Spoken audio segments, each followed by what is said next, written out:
In and out of the Beltway. From large cities to small towns to the rural heartland. From sea to shining sea. This is Wehman, Brunson, and Vernuccio. Inside the News. Well, we had an occasion, the nation, for a feel-good moment amongst all of this, and we're talking about a rocket that launched from near Titusville. It was out there on the island, and Merritt Island, on the coast of Florida, and two astronauts went into space. And Ben, I think you witnessed it outside your door. Actually did. We were able, my wife and I, to watch the launch first on TV and then to see the rocket gain altitude, which we can see from our house. So that's always exciting. Not as exciting as a night launch, but still very exciting to watch. What's really remarkable when you watch the launch, when you watch the Dragon capsule, and you watch the entire mission control process, is private enterprise has brought tremendous efficiency. The efficiency inside that capsule is remarkable versus the old Apollo capsules and the mechanical cutoff switches and breakers that were all over those capsules versus the electronic control today.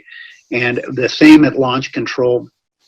I heard one commentator on a liberal media station say how horrible it is that the private sector's taken over our system. Well, they haven't taken over. NASA has always used private contractors. NASA still is in control.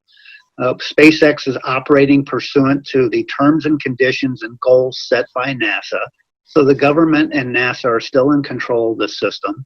It's really no different than the Apollo program, where private contractors built all the rockets, and it was just NASA was at launch control.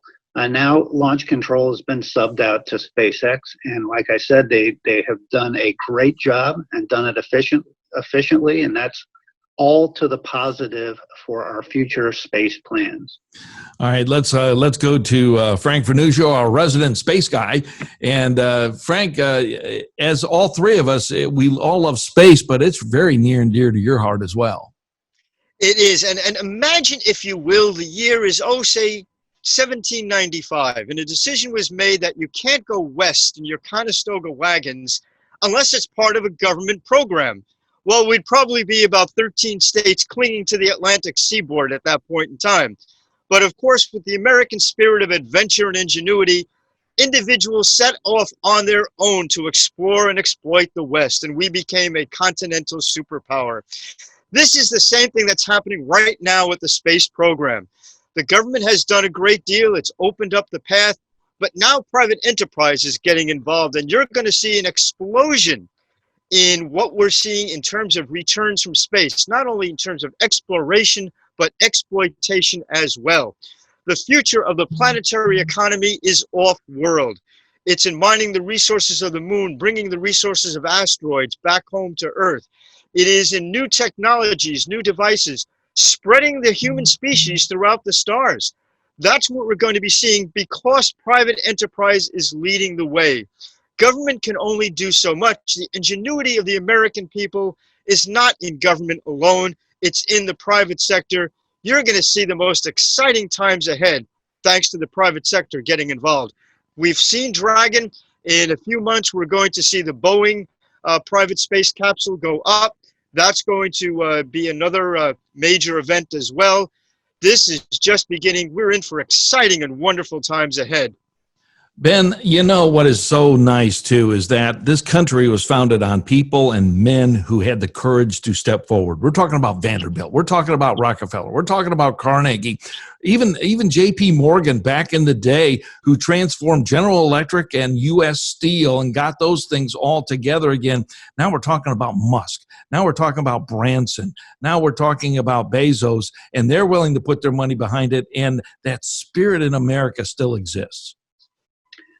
It does exist, and it's the secret to our wealth and to our success as a nation. The rule of law, which goes hand in hand with capitalism. Capitalism is all about freedom. In the capitalist society, everyone votes every day. Jeff Bezos is the richest man in the world because everyone votes to make him so, and everyone can vote to make him poor if they stopped using Amazon.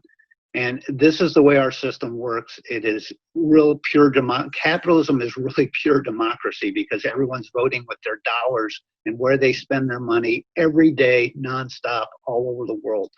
And we are great beneficiaries of that. And this is the aspect that so many kids don't seem to understand when they turn towards socialism, and how destructive that is. And Venezuela is what you get with socialism. This country and our wealth is what you get with free markets, rule of law, and capitalism. Well, that's going to conclude our Picking Up the Pieces segment. We're going to be back. Hot button topics are around the corner. We're going to kind of put a bow on the program. Thank you so much for listening to us. And you can catch it again on SoundCloud, WBV Inside the News, our YouTube channel, WBV Inside the News, and our affiliates all across the country. Thank you so much. And thank you so much for listening and being a part of Inside the News. We'll be back. You're listening to Wehman, Brunson, and Vernuccio, Inside the News.